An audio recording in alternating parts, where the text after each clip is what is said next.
Hello, this is Truth for Your 20s podcast. My name is Katie, and I have my most hilarious, most excited, in real life friend, JJ Barrows. Welcome to the podcast, friend. Yay. Thanks for having me. I'm excited to be here. You are a comedian living in Chattanooga, Tennessee. I know there's a lot more. You just wrote a book. I can't wait to unpack all of it, but I have to tell our friends how we bonded. You may or may not remember this. Oh, I remember. We went to a just a show, I guess a stand-up comedy show in Chattanooga. You were one of the openers, and you said something about being flat-chested, and I'm like, that's my person. She's my people. We get it. Small girl problems. Yes, yes. So anyway, Yeah. just go ahead right off the gate. We're just gonna right off the Yeah. gate. Power to the Body double A's. positivity. Yeah. That's Body right. positivity comes in many forms. Many That's right. forms. I love it. Anyway, so hi and welcome. Thank you. So excited to be here. So we already said a little bit about you, but what did I forget? Tell me about all the things that you're up to these days.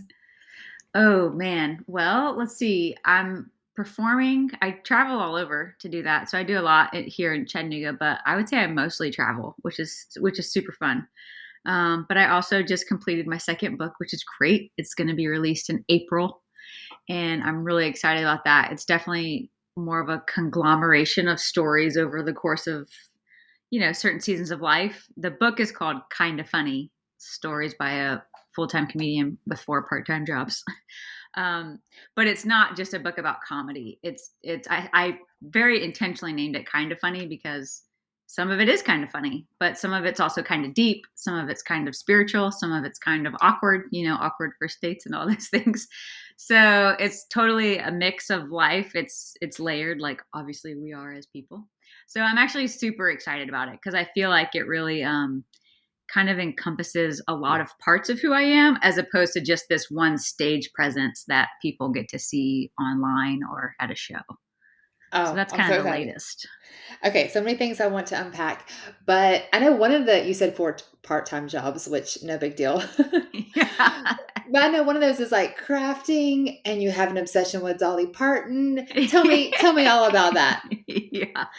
I love art. That's definitely one of my passions and something that I've always done even long before I got into comedy. I was doing art. I mean, if I'm honest, probably I've done art ever since I was a little kid, but I had a hard time ever calling myself an artist because, at a certain point when you grow up and you realize, oh, people do this as a job and they sell these and I don't do that. So I'm not a professional. I just play around. But, in doing my own work and therapy and all those things, I realized, even if I never sell a painting, it doesn't mean I'm not an artist. Yeah. Like I paint and therefore I'm an artist. I create and therefore I'm a creative. Or, it doesn't have to be something that you do professionally or get paid for.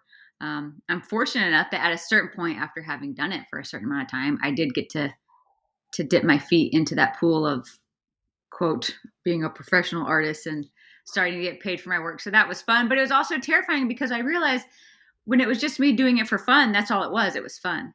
But then all of a sudden, when you're putting it out into the public for people to see or for people to purchase, you're opening doors then for people to give you their opinions on it, which wasn't something that I was used to when it was just for myself and in the comfort of my own home. And so, in some ways, I'm really glad that I had done that first, pursued art in that realm because it was very vulnerable. It was very scary. My first art show, I remember I would hide when people would like look at my paintings and the art director was like, "You have to be out there. People want to talk to you." And I'm like, "I don't want to hear what they have to say," because it's so awkward to hear people critique something that you poured, your heart into. And so I think having done that first, that gave me the grit that then when it came to comedy, I was a little bit better equipped to realize maybe what I was getting into with people coming at me with their opinions because comedy is subjective and people definitely have opinions. Yes. Okay.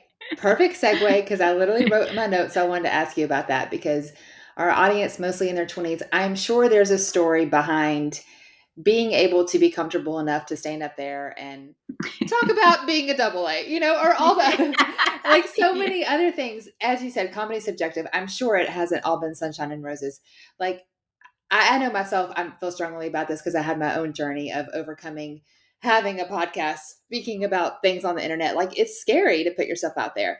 Yeah, I would love to hear your take and your journey on all of that good stuff.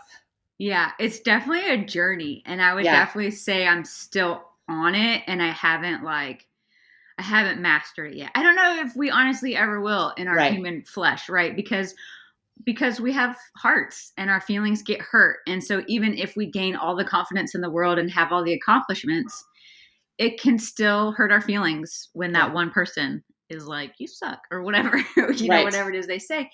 And so I think for me, when I started comedy, I was very fortunate that I started it in a class environment. It was an accident, but I thought I was taking an improv class and it ended up being stand up comedy. And I was like, oh, it's probably the same thing. So I stuck around. But, I came to find out it wasn't at all. And each person had to take a turn and say why they were taking the class. And so, everyone was there because they wanted to be a comedian. And I was like, oh, I actually just, needed therapy and I couldn't afford it. I was looking for an outlet at the time. I just needed something to get outside of myself and my head and to challenge myself. And so I had shared that on stage. I just needed therapy and I couldn't afford it. And I remember the class laughed and the teacher saying, "That's funny." And I was like, "Oh, I was being serious." And he was like, "But that's what makes it funny because people can relate to feeling like that." Yeah, And it was an aha moment where I realized I didn't have to hide my insecurities. I could actually voice them because people can relate because we all have insecurities. And actually, sometimes the truer it is, the funnier it is. And so, even though comedy is a performance based industry, you're performing, right? It's the first time I felt like I could just be myself. And I could actually, instead of hide what I was insecure about, just voice it and it would lose its power. Like I wouldn't have to be ashamed. So like my body, I've definitely struggled with body image for a lot of my life and being a smaller girl and being underdeveloped when all of the girls were curvaceous and beautiful. I always felt insecure about that, especially when it came to boys, the names that I were called, surfboard, French fry, Gumby, like you don't forget those names. I think people just think, skinny girls are that's the model or whatever, but it's like no, we have our own insecurities and we have our own ways that we don't feel woman enough or whatever. And so I remember when I actually started voicing this bit about my body on stage, I didn't do it to be like shock and awe or to make anyone feel awkward. I did it so that it would lose its power over me that's so so that good. I didn't have to hide it. And the amount of girls or women that would come up to me afterwards and be like, oh my gosh, that's my favorite bit, or I can totally relate, or I've always felt that way. It's just so freeing when you hear someone else speak openly about what they're insecure about and you realize, I don't have to be insecure about that either. Like Yes. it really does give you power in a sense. And so I think that for me is where the freedom came in with comedy, with just sort of learning how to voice my insecurities and make fun of them. And I can make fun of them because it's me. And it hurts a little bit less when other people still make fun of me for it because I already know. I'm already in on the joke. Right. Sometimes online, people will still make comments about my physical appearance. And sometimes it does sting a little still, but I would say for the most part, it's like, I already made that joke. Like, I don't, you can't get me Now there, let's turn the buddy. corner and think about what you did. Had to have that in Exactly. there, right? I love everything you're saying. And this is it's just case in point. This is how I like related to you. I'm like, oh my gosh, I get it. Skinny girl too. Like people think, oh, you don't have any problems. We have our own insecurities too and our own imperfections and whatever. And it just is so relatable. It's so funny. I was thinking a long time ago, I put on, I think it was the most famous thing I've ever said on my Insta story. Like I had the most responses, but I was helping my 12-year-old daughter found a training bra in the Walmart section. And I was like, huh, I think I just found myself one too because we're about the same size. And I was just like, haha. And you'll appreciate this. I remember saying, "Eat your heart out, Dolly Parton." Um, but like I Yeah. had so many people respond to that, and that's just a small glimpse. I mean, everyone has their thing, but I love what you said. When you give voice to it, when you talk about it, it like makes it less hairy and grimy or whatever it is, and it just loses its power. And I don't know. There's just a lot. You should write a book on it, right? Yeah. Funny you should say that. Kind of funny, actually. Yeah. There we go. There we go. Yeah, I definitely have some stories in there that I'm going through the proofreads right now, and even in reading them, I'm like, do I want people to read that? Like, do you know what I mean? Because it's like Yeah. it's the same with whether it's sharing it on stage or writing it on the page for people to read. Like, it's just it.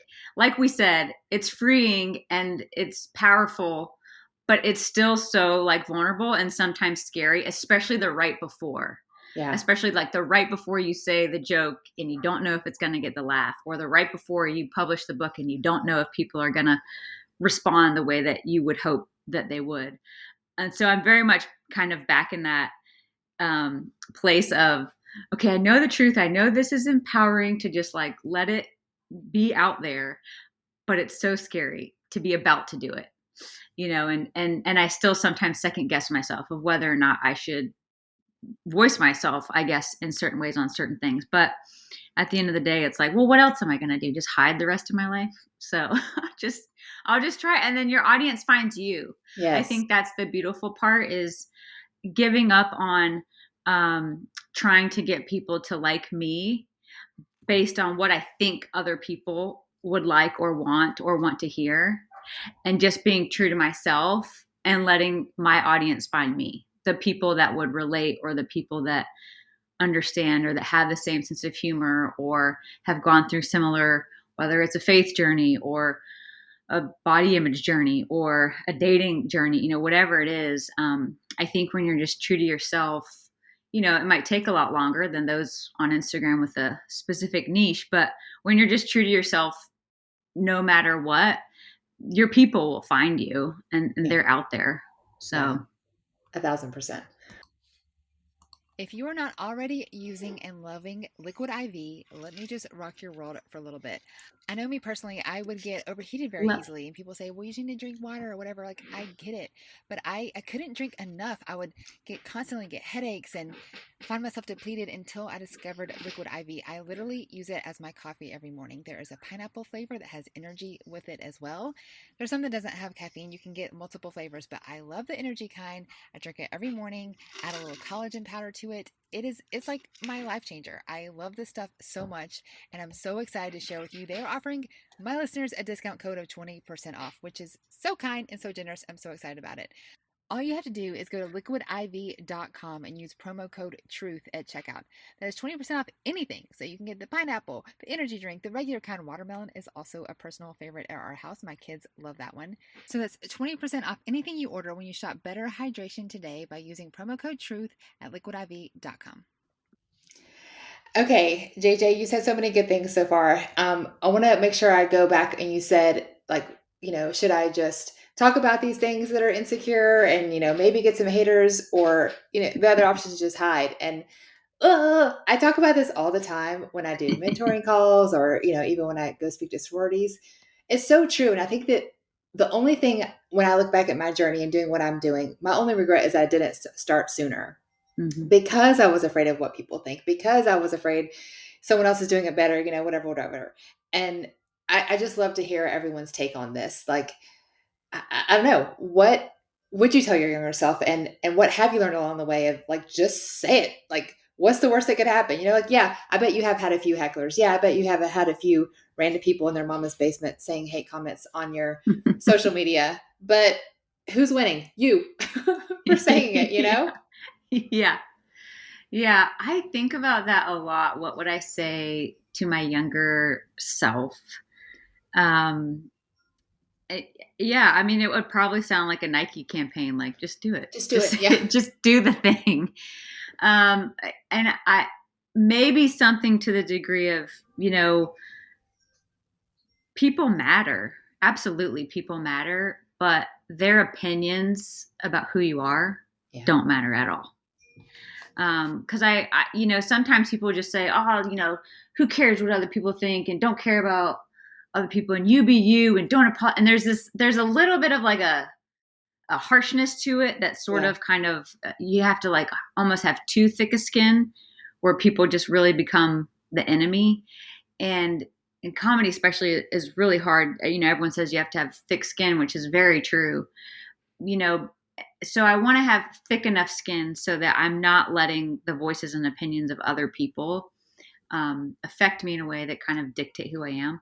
But I want to maintain a soft heart, so that I never lose the just sight that people matter, and I never want to become too bitter towards people, that just people in general become um, problematic in my eyes, or the enemy, so to speak. I think a lot of, especially older comedians who have been in the game for a while, it's just so easy to become bitter and resentful in this industry, and maybe that's true for a lot of industries. But I see them and I'm like, man, I really don't want to lose my sense of not only wonder, but just that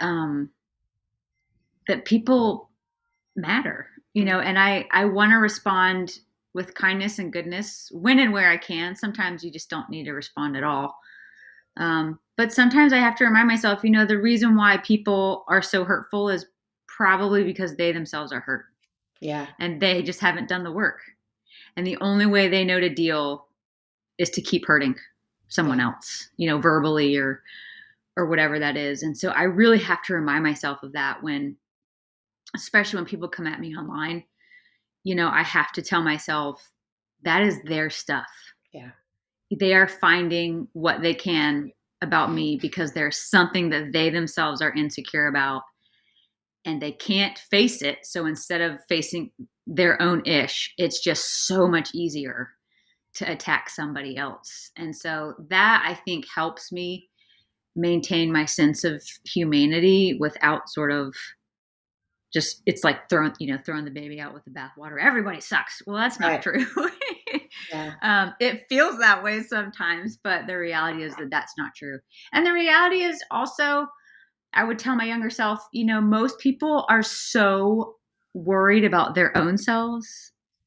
1,000%. They're not as worried about you as you think they are. You actually have way more freedom to express yourself than you think, because other people are also too insecure and too worried about what other people think to be worried about you and how you come across. And so I think that would have been freeing for me at a younger age, because I think I really was so worried about the thoughts and opinions of other people that I think it did hold me back a lot. And I think had I have known, oh wait, everybody's insecure about something, everybody's kind of concerned what other people think, they're not even preoccupied with what I'm doing. I think that just would have been so freeing. And kind of like what you said, I think I would have started a lot younger, just on my life journeys of the things that I was passionate about or the things that I love to do. I think that fear kind of really crippled me for a while.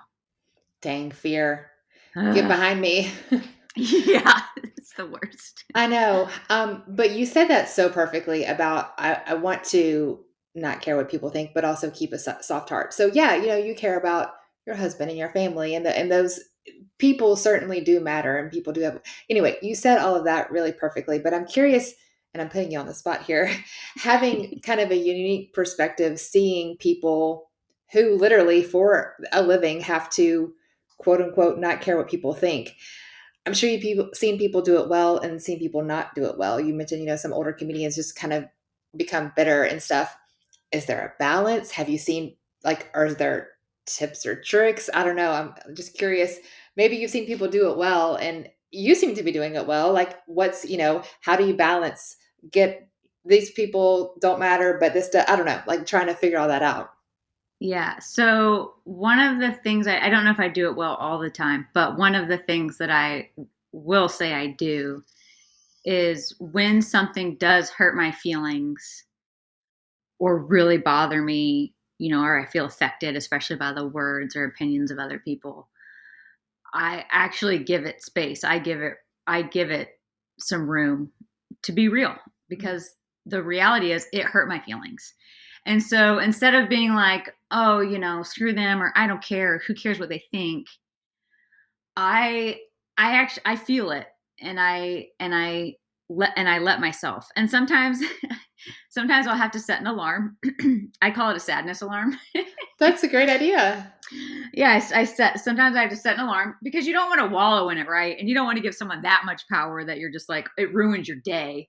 Yeah. But it's valid that Yeah. it hurt your feelings. And sometimes if you're just stuffing that time and time again, that is what it makes people end up kind of like having a blow up because it's all Yeah. this stuffed stuff that they never really felt. And so I set an alarm and maybe it's 20 minutes, maybe it's however long. And I just let myself be sad or I be mopey or I talk to my husband about it. I'm like, this is how it feels and I don't like it. And I will cry about it. And however pathetic I want to feel about it, I let myself feel that way. And then when the alarm goes off, it's like, okay, time to get up, time to move on, time to keep going. And I think for me, that's kind of what helps me just maintain, I don't know, that soft heart, so to speak, because I'm letting it feel. I'm letting myself feel how it really feels when someone does treat me like that. It sucks. Like the reality is it sucks and it doesn't feel good. And again, that's not every single time, so to speak, but sometimes if something's especially hard or I'm just going through a tough season, I just need those times where I give it space to be hard and I give it space to be real and to hurt my feelings.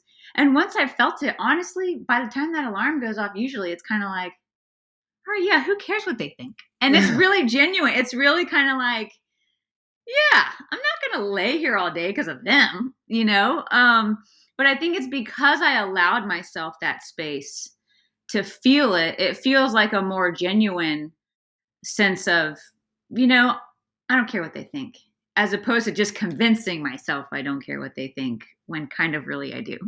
That is gold advice. I remember hearing someone say that their counselor said they'd walked through a lot of trauma, and they said one of the best advices they got in counseling was to set time. I don't remember if it was every day or once a week, whatever, of worry time, of time to Hmm. like just all the anxiety, all the whatever. Like this is your time. Set an alarm, fear it, feel it, cry about it, whatever, and then move on. Because if you don't, it'll either be lingering behind you the whole time or stuff down and become this huge thing. 100%. I feel like that's the best advice ever, JJ. I love it. It's my favorite sound, the applause. Yeah, I live for the applause. Anyway, I got all these little sound effects and they're so fun to play with. Anyway, okay, I love it. So I have another quick question. Dolly Parton. Why? How? Tell me your obsession. Tell me all about it. By the way, we both live here in Chattanooga, Tennessee. Dolly is a Sevierville native, but she has some ties to Chattanooga area. Anyway, so we're basically sisters, basically. Yeah. Yeah. So tell me all the things. She's the best. I mean, I've always loved Dolly. I've always loved her music. I think I've shared before with friends and family that, people who knew me, they're like, well, you weren't always like obsessed with her like you are now. And I'm like, that's true. I think what happened was in 2020, when the world shut down and we had all this free time, I read her memoir just for fun because I always liked her. But, when it came down to it, I don't even know where this suggestion came from. Just her memoir was a suggestion that came up that I should read. And it was so good. I mean, I read through that thing so fast and it's thick. It's like, it's a hardy one. And she was younger when she wrote it. So she could do another one. I think she should do another one. But I became really fascinated by her as a person, not just as a musician. I became fascinated by her because she was a female in a male dominated industry at a time when I think it was even harder to be a female in a male dominated industry. She never has compromised her sense of self or who she is for the sake of other people liking her. Now she has her own look and her own personality, but she's very aware of it. And she's the first to say that she's in on the joke of what she looks like. And she says, I give something people to look at, but then once they're looking and I have their attention, I say something worth saying. I do not waste people's attention. She has maintained not only her sense of self, but her faith in an industry that it's really hard to do that. And she's not apologized for it. She doesn't push it on anyone. She doesn't really like blast it from the rooftops, but she doesn't hide it either. And she doesn't shy away from it if it ever comes up. And she's very open to talk about it. It's very natural and it's very organic, which I think is such a beautiful thing and really hard to do in the limelight, because it can either feel like pushy and grimy, um, or people just like completely don't want anyone else to know and it feels shameful, um, kind of a hidden thing. And I feel like she just has this beautiful balance of like, this is absolutely 100% a part of my life, my faith. I don't expect other people to share that same faith in order to love them and to hang out with them, which I think is a beautiful thing. And on top of that, she's been married to the same man for over 50 years, which is another really hard thing to do in the entertainment industry. So for me, she became just such a representation that it's possible. It's possible to be a female in a male dominated industry and be successful. It's possible to be a savvy businesswoman and to be quirky and creative and fun and artsy. It's possible to maintain my sense of self and not compromise who I am while still being, popular in the entertainment field, as well as it's possible to maintain my faith and not have to compromise it, as well as it's possible to have a really beautiful, healthy marriage. And still be in the limelight or still be whatever it is. And I think for me, I need a trailblazer. I need evidence that it's possible. I'm not the trailblazer. I'm not the person that's like, it's never been done, I'll do it. I'm not proud of it, but I think I'm definitely more of a follower. I need to see that it's been done before. And then I'm like, okay, I'll try. Yeah. And for me, Dolly is my version of like, it's possible. I know I can keep going in this field because I have seen Dolly break all the boxes and all the barriers that women once felt confined to. And so because it's possible, even though we're very different in, the things that we're pursuing, and I'm not trying to reach Dolly's status by any means. She's in her own field, and I'm so happy with that. Okay, sorry. When you said we're very different, I was ready for you to say in bra size. Yeah, it was coming. She's much bigger than I will ever be, literally, in many ways. Couldn't help myself. Yeah, but I think just to have a model to look to, for me, I think has just been really huge and encouraging. And it's just someone that when the world seems a little bit dark or humanity just seems a little bit bleak or the entertainment industry just seems horrible or raunchy or whatever it is, I look at Dolly and I'm like, I can keep showing up. I can keep showing. If Dolly's still showing up at 77, I can keep showing right? up. Oh my crazy. Gosh. I'm so glad I asked that question. That was better than agreed. And I say this quote on here all the time, but you can't be what you can't see. And so Dolly is just an example of being, as you said, different industries, whatever. But like, I've been here before you. I've paved a little bit of trail. I've made this easier. Come on up, sister. And that'll get me all in my feels because that's amazing. And she has done it very well. And I love everything you said. And I also wrote down to read her memoir because that sounds amazing. Yeah, it's so good. My Life and Other Unfinished Business it's Dolly, and then it's My Life and Other Unfinished Business is the title. And shout out to Dollywood. We're not getting paid by this by any means, but we live here not too far from it. I'm sure you've been several times too. Like they have a little, there's a place where you sing hymns, right? Oh, they have a chapel. They have a little chapel.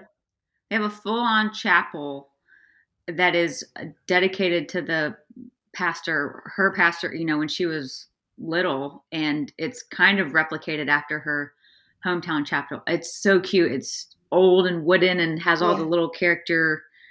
It's quiet in there, and they have music playing, and they have actual Sunday services there on Sundays. And if you think about it, it's like it's in the middle of a theme park. Like who does that? And it's not flashy, it's not showy, it's not you should go to the chapel. It's just important. It's an important piece of Dolly's life, which Dollywood is very much. You go all over the park, and the whole theme is you're going to find out parts about her life, right?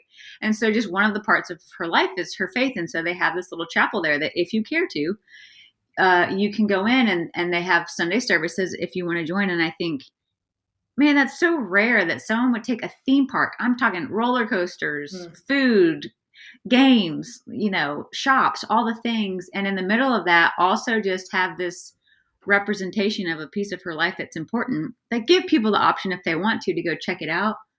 I just think it's so unique. It's so special. I think everything she does is just so thoughtful and intentional and is so true to who she is, which again encourages me to keep being myself, no matter how scary it feels sometimes, because people's opinions can be cruel. Yeah, right. I read Jessica Simpson's memoir, and she talked about Dolly. Kind of helped her through. I don't remember all the details, but kind of helped her through a tough time too, and just the real, genuine person that she is. Anyway, not to do a whole podcast on Dolly, but I'm glad that I Yeah. Queen Dolly. But yeah, I think that's so important that she's paved the way for kind of what you're doing in a different industry, but that really says a lot to that. So that's pretty cool. Yeah. Okay, and you talked about this a little bit too, but I'm curious, and you don't have to give us the deep dive, but a little bit about your faith journey, because I know that's important to you too, and in a not necessarily faith dominated job, I guess you could say. I'm sure that's come up, but yeah, I just love to hear a little bit about your story with that.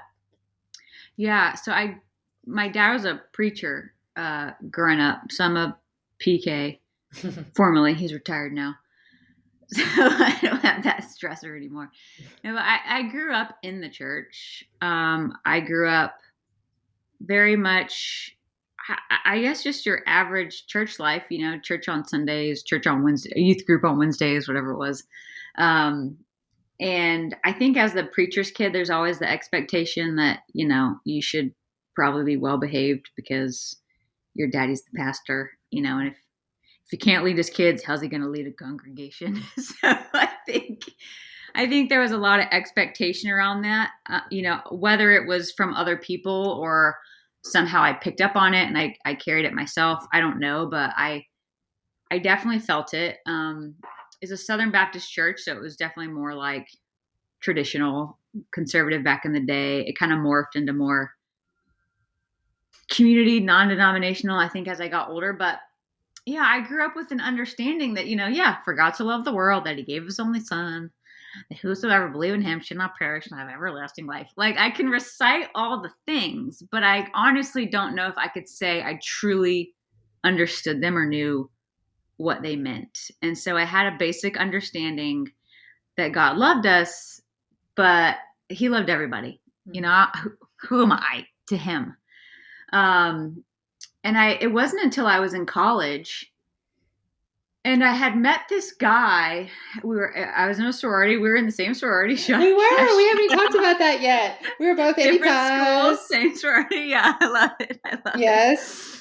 And I had gone to a party one night with a group of girls, and this guy was there who I thought he was pretty cute.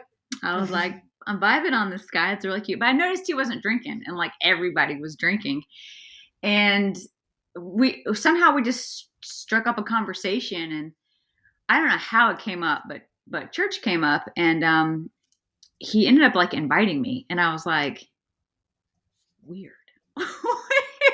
This is college. And I think growing up in a Southern Baptist church, it's very like, you're not jamming all out to the worship songs, and it's not very expressive. And certainly like, there's not young people that are stoked on their faith. Like, if anything, my understanding was, yeah, totally, I'm a Christian, and I'll take all that stuff more seriously when I'm older and when I have kids. But for now, I'm going to have my fun, I think, was maybe my understanding. And so this guy ends up inviting me to a college church service, which I just thought was bizarre. I had never even heard of a college church service. And so I went, and I remember walking in, and there were like kids my age, just like all out, like hands raised, singing and praying. And I was like, what is going on?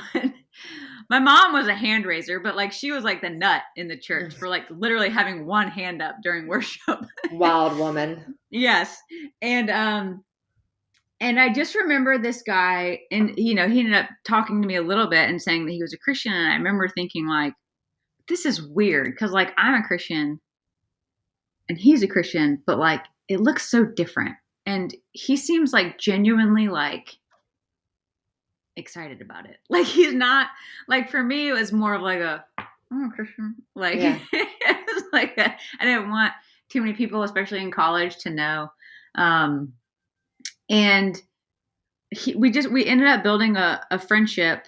And I mean, it was more than, for me, it was more than a friendship. I was crushing on him hard. And so Yeah. I think if I'm honest, it was maybe more of like a missionary dating situation where he was like, yeah, you're cute, but you're not a Christian, so I'm not going to date you. And I was like, what do I got to do, Lord? Sign me up. Yeah. And so, right or wrong, I don't know. Everyone's experience is different, but that for sure was a table turner, so to speak, for me. It was a game changer in me starting to pursue for myself, what does that actually mean? To believe in God or to be a Christian or this whole Jesus thing, like, and who actually, like, is he? Outside of just this Bible character that I read about who turned water into wine, which sounded awesome in college. So, Yeah. so it was definitely it changed things for me where I started to begin to understand that all of it was personal. The whole point of Christianity was never about, it wasn't even about, trying to convince other people to be Christians, which I thought it was about. And that always felt so uncomfortable to me. It was just about believing that, like, God really loved you and that what Jesus did was actually very personal to you as an individual. And it didn't matter what I acted like, or didn't matter who I had been before, but like I was still accepted and I was still loved. And it was just kind of like an aha moment. And so I think that turned the tables for me where it became more of a personal relationship situation. But, I'm still in college. There's still the whole dating thing. I still am kind of head over heels in love with this guy. And then I read that book. Do you remember that book, I Kissed Dating Goodbye? I'm Oh doing yeah. like the deep dive here. Yeah. I read that book and I was like, oh no, I'm not supposed to date if I want to be a Christian. Again, you're young and you're learning how it all works. And I think when you kind of have that first encounter, that experience, at least for me, when I had that first experience of really understanding faith and who Jesus was, I was like, I'm all in. I want to learn it all. I want to understand it all. And I don't know how this book got recommended to me, but it did. And I read this book and I was like, oh, I guess I can't date. And we're supposed to, quote, court. And he's supposed to want to court me and marry me and all these things. And I ended up saying to him, that we couldn't date, because I wanted to, I don't know, I don't know how I worded it, courted for marriage, whatever it was, thinking he was going to come, knock down my doors and be like, okay, then marry me. Which, he's in college too. And, when he didn't, I remember being just devastated and really confused and really kind of being like, why, God? Like, why? And I remember kind of having this moment with the Lord where he was like, even if he isn't in the picture, are you still in? And I was like, That's a good question. whoa, Yeah. that changes things because he was kind of the draw. Mm-hmm. If I was being honest with myself, like he was. And so even though that book really did a number on my psyche, which the author did years later, come out and apologize for writing it, which is probably a smart move on his You're like, part. that would have been helpful 20 years ago. Thanks. Yeah. Oh my gosh. It was not helpful at all at the time. Nor did I think it was actually sound advice. But that said, I think for me, it really started the course of my faith becoming more personal and more real to me. And so even still to this day, it looks very different. And I've gone in waves of feeling like I'm super close to God and we're super connected. And I feel like, man, we're best buds. And then I have seasons, or I have had seasons for sure, where I'm like, I think I'm done with this and I'm tired. And I don't know if this was all that I signed up for. And I don't understand why you allow this or why that. And I think the beautiful thing is no matter what season I'm in, even when I'm in one of those really ugly seasons where I'm just like, where I've said to God before, like, I think I'm done with you. Like, I'm too tired. I'm gonna cry thinking about it. I still feel loved. I still feel like it's okay. I feel like even if and when I have said to God, I think I'm done with you, his response is, it's okay. Mm. And that in and of itself makes me want to be like, well, damn it, no, I can't leave.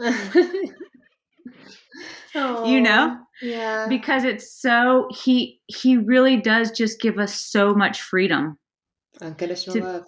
to be ourselves. Yeah. And really does give us freedom to choose him or not. And it doesn't change how he feels about us. And so I think for me, even in seasons of it looking very different. I'm not active in a church right now. We travel a lot. Like we're on the road all the time. But I still feel um so loved and accepted no matter whether I can't even tell you, if I'm really honest, the last time I read my Bible at this point. But it's not about the do's and the don'ts that I think it was when I was growing up. Did you do your devotionals? Did you memorize your scripture? Did you? And all of these things were going to be what made you feel closer to God. And I'm not saying they won't. I don't know. But realizing that those things are not going to be what determines how God views me and how loved or accepted I am, or how connected we are, or whatever it is. And so my faith journey is also still very much a journey, and I'm very much still on it. And I think it's still evolving. If I'm honest, I'm solid in what I believe and who I am in what I believe. But man, it's looked so different from my teens to my 20s to my 30s and now hitting 40. Like it's just looked so different over different decades. But the one constant has just been that, like, for as cliche as it sounds, like God's been the same. And it's like, wow, How about all that? right. I guess I'll stay here. I guess Oh, I guess we'll still be friends. we don't He's see not that. giving up on me. We don't see that model of unconditional love anywhere. And then, and like when you experience, yeah, it's just like, oh, wow, this is legit, you know?